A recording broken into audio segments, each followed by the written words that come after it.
on Sunday and Monday, the 29th and 30th of May 1955, an air display was held in Weston Airfield. This was the first of its kind in Ireland for over 20 years. The proceedings were opened by Antonist and Mr. W. Norton, who was received by the chairman of the Aero Club, Mr. Barry Eoghan, and Captain T.M. Ryan. The event was a huge success from the point of view of the spectators and the organisers.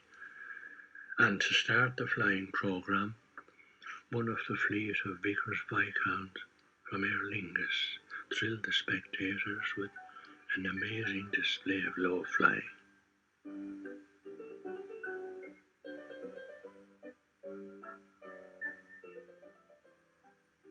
This was followed by the formation flying by pilots of the Aero Club, and a feature of this was the varied type of craft used.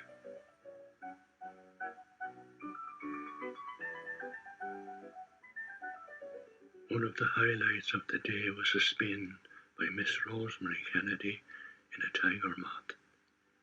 This young lady learned to fly when very young, and now has the distinction of being the youngest holder of a pilot's license in Ireland. An exhibition of gliding aroused great interest.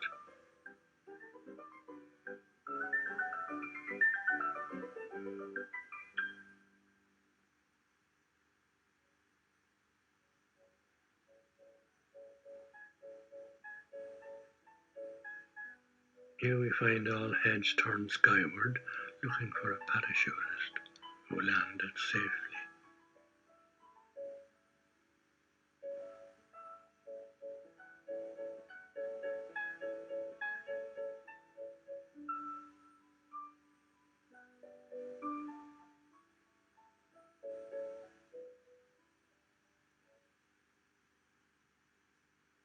And now we come to Stratham.